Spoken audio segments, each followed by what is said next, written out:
tenggelamnya Asia Tenggara dan penyebaran Austronesia. Membahas horizon arkeologis yang salah di Teluk Arab ditampilkan oleh lapisan endapan lumpur di Ur dan kontroversi tentangnya. Para arkeolog di seluruh Timur Jauh sekarang mulai memasok pengaruh yang serupa tentang paparan-paparan benua mereka yang luas. Kepulauan Asia Tenggara mempunyai kepekatan mitos banjir tertinggi di dunia. Ini adalah sebuah daerah dengan sedikit delta sungai yang besar dan tidak ada reputasi baru-baru ini untuk banjir. Tapi ia telah kehilangan lebih dari 50% massa daratannya setelah zaman es. Kemudian dalam kasus Teluk, pengaruh kenaikan tingkat permukaan laut adalah yang melenyapkan bukti budaya-budaya Neolitikum pesisir tua dan memberikan sebuah horizon yang palsu kepada para arkeolog. Jeda-jeda yang diakibatkannya telah menyebabkan timbulnya pandangan-pandangan yang sangat beragam tentang prasejarah Asia Timur. Garis pantai Cina luas juga, dan dari sinilah datangnya beberapa bukti terbaik dari pengaruh-pengaruh banjir. Para geolog kini telah menunjukkan bahwa banjir besar terakhir menghantam pantai Cina pada 8 milenium sebelum masa kita. Salah satu arkeolog yang kali pertama mengakui pengaruh banjir ini pada penampakan dan kronologi situs-situs Neolitikum pesisir Timur Jauh adalah William Meacham.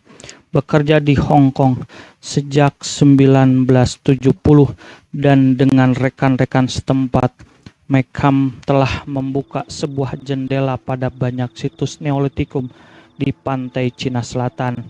Dia telah menekankan pentingnya garis pesisir tenggelamnan Highland yang pernah membentang sampai 160 km ke Laut Cina Selatan. Dalam tafsiran prasejarah daerah itu, dia beralasan bahwa para penghuni pesisir Neolitikum awal pasti telah membuat panen kelautan yang kaya dari dataran-dataran berlumpur yang terkena ombak dan rawa-rawa bakau sebelum banjir. Dia percaya bahwa orang-orang pesisir ini berasal dari latar belakang yang beragam, tapi tidak secara langsung terhubung secara budaya atau linguistik dengan budaya-budaya Neolitikum di Sungai Yangtze, Xinjiang, lebih jauh ke utara.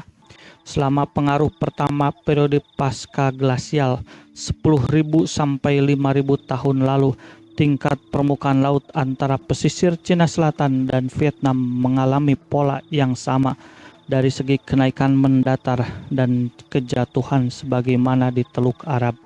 Kenaikan dan kejatuhan laut yang terakhir mungkin menghapus banyak bukti Neolitikum awal di pantai Cina. Meacham penulis pada tahun 1985, jeda yang paling penting dalam catatan Neolitikum sekarang adalah ketiadaan total situs-situs terbuka di daerah-daerah dataran rendah yang berpengalaman dari 10.000 sampai 5.000 sebelum Masehi. Periode kenaikan cepat terakhir melewati tingkat permukaan laut hari ini sekitar 7.000 tahun lalu. Tingkat permukaan laut kemudian memuncak sekitar 5 meter di atas hari ini, kemudian menurun meskipun jelas ada sebuah pelampauan overshot. Para periset tidak bisa setuju tentang penanggalan dan puncak tingkat permukaan laut tertinggi, dan beberapa geolog percaya bahwa puncak-puncak itu banyak naik turun sebelum tingkat permukaan laut akhirnya jatuh. Setelah penurunan dari 6.000 tahun dan seterusnya, pemukiman-pemukiman maritim membuat kendi muncul di seluruh jalan dari Taiwan ke Vietnam Tengah.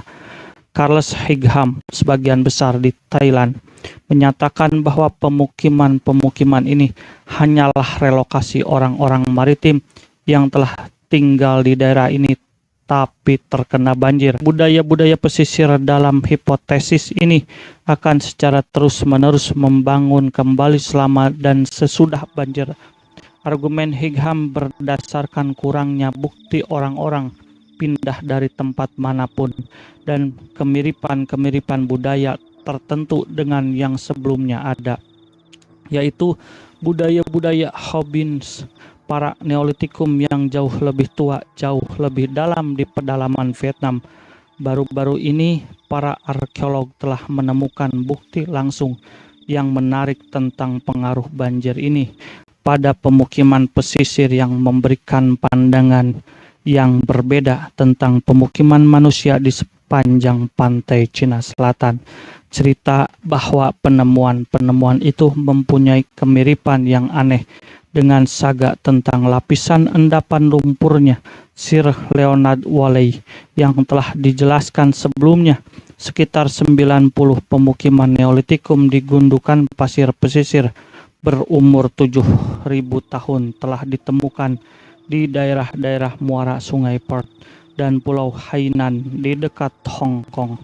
Banyak kendi dan artefak lain dari pemukiman-pemukiman ini serupa, dan ini menimbulkan usaha-usaha untuk membangun sebuah urutan prasejarah yang menyatu berisi perkembangan budaya di pesisir Cina Selatan.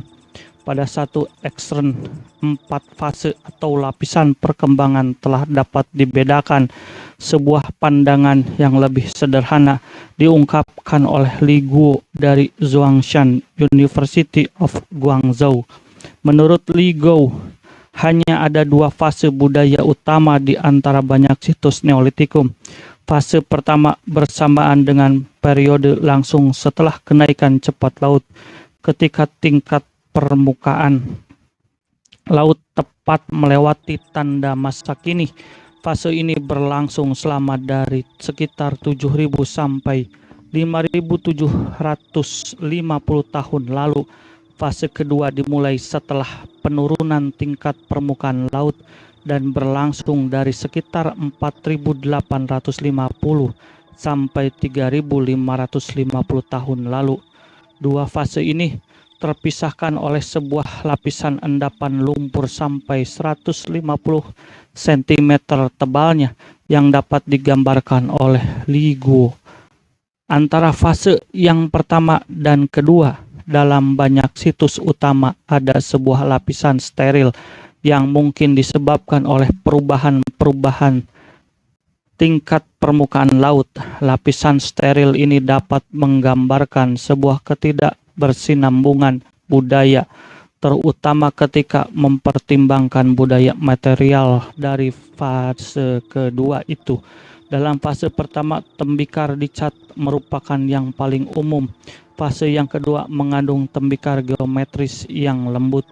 Artefak-artefak dan tembikar yang dicat dan diukir dari fase pertama juga ditemukan di tempat lain sepanjang pantai Cina Selatan dan digolongkan sebagai Neolitikum pertengahan. Barang-barang yang polos dan geometris dari fase kedua Li Guo secara mirip muncul di tempat lain di Cina Selatan dan membentuk Neolitikum akhir. Li Guo menunjukkan bahwa kekosongan budaya dan kronologis yang menyebar luas pada gundukan pesisir mungkin lebih nyata dalam arti berkesinambungan budaya pesisir, meskipun ada penelataran nyata dari situs-situs ini selama 700 tahun. Situs-situs arkeologis lain di daerah Sungai Perth menunjukkan habitasi yang berumur jelas dan berkelanjutan serta perkembangan budaya selama periode yang relatif sama.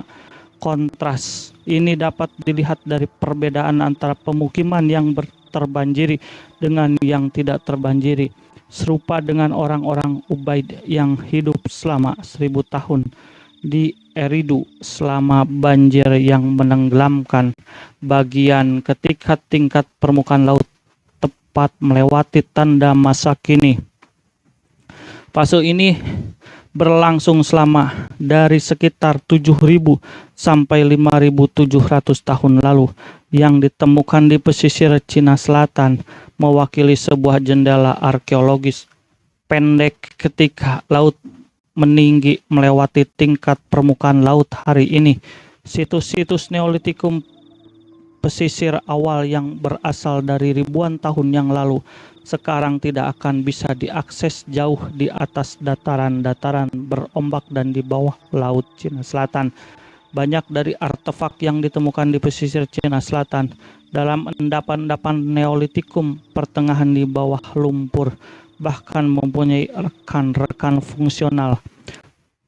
Pada mereka yang ditemukan di di berlubang atau batu timah jala, gelondong lempung berukiran pusaran, mangkuk-mangkuk yang dicat manik-manik kerang, dan batu-batu setengah berharga yang diimpor, adze atau alat potong persegi 4 dari batu yang dipelitur, dan cangkul dari batu, meskipun meliputi periode panjang pemukiman gundukan pasir Sungai Perth, rupanya habitasi nelayan sementara dan sering berpasangan dengan pemukiman yang lebih permanen di dekat endapan karang lebih jauh ke darat. Pemukiman sementara berjangka panjang semacam ini seperti panggung nelayan kaku dengan gubuk-gubuk kecil ditemukan di atas dataran-dataran berombak di seluruh pesisir kepulauan Asia Tenggara dan Pasifik yang bertutur Austronesia. Berlawanan dengan pandangan Meckham dan Higham tentang sifat lokasi perkembangan Neolitikum pertengahan mendasar di Cina Selatan pesisir, seorang arkeolog Amerika yang bernama Wilhelm Solheim telah menyatakan bahwa ada pemukiman gundukan pasir yang dihuni oleh orang-orang migran yang merupakan bagian dari sebuah jaringan perdagangan maritim pulau dan pesisir di sebuah cincin Pasifik dan ke Kepulauan Asia Tenggara mulai dari sekitar 7.000 tahun lalu sampai hari ini. Sebagian besar orang dalam jaringan ini menuturkan bahasa-bahasa Austronesia, sebuah keluarga bahasa yang dituturkan di seluruh Kepulauan Asia Tenggara dan hari ini juga dari Madagaskar di Samudra Hindia sampai sebagian besar pulau-pulau kecil di Pasifik. Solheim menyebut budaya jaringan ini Nusantau. Solheim memandang cepat terbanjirinya Sundaland di Kepulauan Asia Tenggara pada akhir zaman es sebagian negeri asal-asli dari budaya maritim. Tentang asal-usul dan perkembangan jaringan perdagangan maritim Nusantau adalah asal-usul Nusantau adalah orang-orang yang berlayar dan menjelajah berasal dari Indonesia Timur dan Filipina Selatan di dekatnya. Pertambahan majunya kemampuan berlayar mereka didesak oleh tingkat permukaan laut yang meninggi yang membutuhkan pergerakan melintasi bentang-bentang laut terbuka yang secara bertahap semakin panjang untuk mempertahankan kontak dengan para relasi dan negeri asal. Kano-kano berkerangka mungkin dibutuhkan untuk perluasan Nusantau. Asal-usul dan pusat inovasi dari semua sifat perahu Austronesia terletak di pulau-pulau yang mengelilingi Sulawesi. Dengan mengambil pandangan tentang sebuah negara asal di Kepulauan Asia Tenggara untuk Austronesia, Wilhelm Solheim berada dalam sebuah persetujuan luas dengan rekan arkeolog William Meckham, tapi dalam ketidaksetujuan penuh dengan arkeolog berbasis Australia Peter Bellwood dan sebagian besar linguis Austronesia. Solheim melihat pemukiman-pemukiman gundukan pasir Sungai Perth sebagai sebuah campur budaya Nusantau dan Neolitikum pertengahan Cina Selatan. Dia juga percaya bahwa campuran ini mungkin telah menyebar secara lokal ke Taiwan untuk menghasilkan pemukiman-pemukiman bertutur Austronesia serupa dengan budaya yang para arkeolog sebut sebagai Tap Eng. Ide alternatifnya bahwa salah satu budaya Neolitikum pertengahan dari mulut sungai Yangtze lebih jauh ke utara di Cina bisa jadi merupakan leluhur bagi sebuah persebaran bertutur Austronesia ke Pasifik melewati Taiwan dan Filipina telah didukung oleh Peter Bellwood. Taiwan, sebagaimana yang akan kita lihat, juga merupakan tempat awal peluncuran linguistik yang disukai bagi persebaran semacam itu. Menurut pandangan Robert Blues, seorang linguis Austronesia dari Hawaii, Blues mengembangkan hipotesisnya tentang sebuah negeri asal Taiwan bagi bahasa-bahasa Austronesia selama 1970 dan 1980-an, terutama dari bukti linguistik teori yang dimurnikan dengan usulan-usulan arkeologis selama bertahun-tahun dari Bellwood setelah meluas yang meliputi sebuah negeri asal daratan Asia dan sebuah rekonstruksi menyeluruh prasejarah Asia Tenggara dan Oseania. Teori Cina Taiwan untuk asal-usul Austronesia ini sekarang merupakan model yang paling luas diterima. Bellwood dan Blues menampilkan sebuah gambaran yang menggoda dan menyeluruh karena sekarang tidak ada situs kandidat lain dengan bahasa-bahasa Austronesia Taiwan, karena bahasa Austronesia Taiwan sendiri sangat berbeda satu dengan yang lain, juga berbeda dari keluarga bahasa lainnya yang tersebar sehingga memberikan budaya-budaya pribumi Taiwan adat istiadat masa lalu yang asli bukan impor. Bagaimanapun tidak ada leluhur yang jelas bagi bahasa-bahasa Austronesia di Asia daratan hari ini, dan sebuah asal-usul daratan bagi bahasa-bahasa Austronesia belum ditetapkan, apalagi mencari sebuah situs untuk itu, karena Kendi tidak bisa mengenali tutur pembuatnya dan pemecahan-pemecahan bahasa sulit ditempatkan dan ditentukan penanggalannya. Banyak dari argumen yang berhubungan dengan asal-usul Austronesia bergantung pada saling topangnya linguistik dan arkeologi. Ini sangat penting karena setiap potong bukti dalam struktur itu sendiri dan tidak saling bertautan dengan disiplinnya lainnya, sebagaimana yang telah disebutkan oleh Blues sendiri. William McCam dengan pengalaman panjangnya tentang arkeologi Cina memperhatikan bahwa tidak ada bukti linguistik langsung bagi sebuah negeri asal Austronesia daratan, dan setelah menolak bukti arkeologis Bellwood juga, seperti Wilhelm Solheim, Sang dan yang lainnya, Mecham melihat Taiwan sebagai sebuah arus mati yang terisolasi di batas luar prasejarah Austronesia melalui Neolitikum dengan terlindung dari banyak perubahan linguistik dan budaya. Ini bukan perbedaan akademis kecil. Seluruh prasejarah Asia Tenggara dan Pasifik mempunyai pandangan yang berbeda secara radikal tergantung dari sisi mana yang diambil. Penting untuk menentukan kendalanya. Hipotesis Bellwood dan Blues dari awal. Ini karena dalam model mereka penanggalan seluruh penyebaran Austronesia sangat ditentukan oleh urutan arkeologis pertama di Taiwan dan Filipina. Ini adalah satu tiba di Taiwan dari Cina 4500 sebelum Masehi, dua tiba di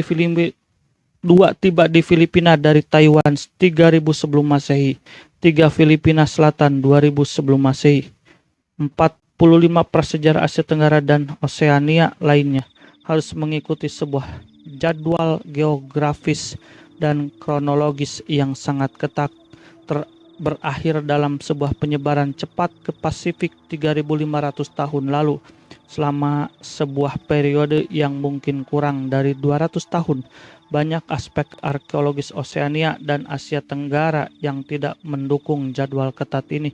Jelas bahwa beberapa jalur dan asal-usul lain sebagai penyebaran Austronesia juga mungkin. Contohnya, bahasa-bahasa Austronesia bisa timbul di Oseania atau di Kepulauan Asia Tenggara, memberikan waktu yang secara potensial jauh lebih panjang untuk migrasi. Akhirnya, kalau bahasa-bahasa Austronesia tidak berasal dari daratan Asia, mereka kemungkinan telah migrasi beberapa kali dari pesisir, tidak hanya sekali melalui Taiwan. yang lagi-lagi akan membuat sebuah skala waktu yang lebih panjang daripada waktu penyebaran melalui Taiwan. Apa yang akan ditunjukkan di sini adalah pertama bahwa model Bellwether yang berdasarkan budaya makanan dan material pada masyarakat pesisir Cina Selatan tidak kokoh. Kedua, argumen-argumen berdasarkan sisa-sisa arkeologis di Taiwan dan Filipina bisa secara teoritis diterapkan secara terbalik untuk mengarahkan migrasi-migrasi dari bagian manapun pantai Cina Selatan atau dari. Dan ketiga, akan mengutip bukti lain bahwa dahulu ada penyebaran maritim di Asia Tenggara yang jauh lebih awal daripada yang diduga dalam hipotesis Cina, Taiwan, Filipina yang diajukan oleh Bellwether dan Blues. Sebagai tambahan untuk memetakan sebuah urutan arkeologis tentang situs-situs yang mungkin telah diduduki oleh para penutur Austronesia, awal Bellwether mengajukan sebuah model spek berisi perkembangan budaya orang-orang Austronesia awal dengan mendasarinya pada rekonstruksi linguistik pada sebuah bahasa Proto-Austronesia dan istilah-istilah khusus yang barang-barang sehari-hari berhubungan dengan makanan. Isi dari bahasa Proto bergantung pada bentuk pohon bahasa yang digunakan untuk rekonstruksi. Kalau bentuk atau perkelompokan pohon itu salah, maka salah pula bahasa Proronya. Bagi Bellwether, keahlian atau penanda budaya yang paling penting orang-orang Austronesia yang pertama adalah menanam beras, tapi sebagaimana yang akan dituduhan ini lebih berdasarkan kepada sebuah keburuhan dasar untuk menjelaskan kenapa orang-orang Austronesia bermigrasi daripada untuk argumen linguistik apa